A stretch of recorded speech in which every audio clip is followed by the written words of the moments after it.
పోరాడి తెచ్చుకున్న తెలంగాణ రాష్ట్రంలో బతుకులు మారుతాయి అనుకున్నాం. కానీ 10 ఏళ్లు గడిచినా ఎక్కడ కూడా అభివృద్ధి జరగలేదని మంత్రి పొంగులేటి శ్రీనివాసరెడ్డి తెలిపారు. ఖమ్మం భక్త రామదాసు కళాక్షేత్రంలో రైట్ చాయిస్ అకాడమీ ఆత్మీయ సమ్మేళనం వారు నిర్వహించిన కార్యక్రమంలో మంత్రి పొంగులేటి శ్రీనివాసరెడ్డి కంటతడి పెట్టారు. గత ప్రభుత్వం పెట్టిన ఇబ్బందులు తలుచుకుంటూ 2 సంవత్సరంలో 2 లక్షల ఉద్యోగాలు భర్తీ చేస్తామని చెప్పి 10 ఏళ్ల కాలంలో ఏ ఒక్క నిరుద్యోగి కూడా ఉద్యోగాలు కల్పించలేదన్నారు. రాష్ట్ర ప్రజలు మార్పు కావాలని కాంగ్రెస్ ప్రభుత్వంను ఎన్నుకున్నారని, ప్రభుత్వం వచ్చిన 31 రోజుల్లోనే హామీలు అమలు దిశగా ముందుకు వెళ్తున్నామని పొంగులేటి తెలియజేశారు.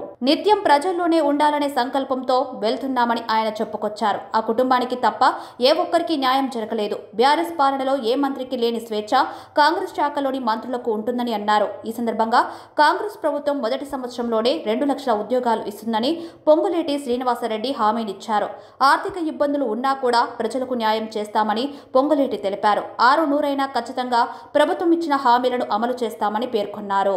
మేం నాయకులం కాదు, సేవకులమని 2 పర్యాయాలు నిరుద్యోగులు వేదనకు గురయ్యారు అంటూ పొంగులేటి కన్నీటి పర్యంతమయ్యారు. ఈ సందర్భంగా ఉద్వేగంతో మాట్లాడారు. పుట్టుకతో ఏ ఒక్కరు కోటీశ్వరుడు కాదు అని ఎంతో మనోవేదనకు గురయ్యారు. ఆ రోజు తాను కన్నీరు పెడితే కార్యకర్తలు నిరాశపడతారని, తాను కన్నీరు చెమ్మగిల్లనివ్వలేదని అన్నారు. ఇక్కడున్న ఇదే అధికారులు ఎంతో ఇబ్బందులకు గురిచేసి కేసులు పెట్టారని ఆవేదన వ్యక్తం చేశారు. తన బాధలకు, కృషి, పట్టుదలకు ఈనాడు ఫలితం దక్కిందని అన్నారు. అంతేకాకుండా నిరుద్యోగులకు ఇచ్చిన హామీని 100% అమలు చేస్తామని మంత్రి పొంగులేటి శ్రీనివాసరెడ్డి తెలిపారు.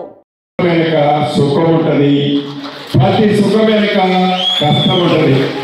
పుడతా ఎవడు లక్షాధికారి కాడు, పుడతా పదవులతో ఏ ఒక్కడు పుట్టడు.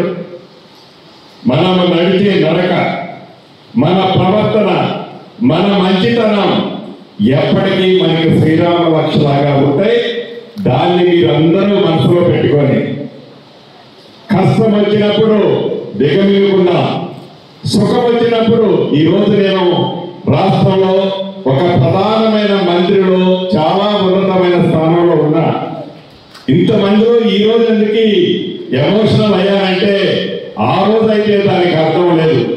ఈ రోజైతే ఆ ఎమోషనల్ కి అర్థమేందో మీరందరూ గ్రహిస్తారని ఇక్కడ అయ్యా.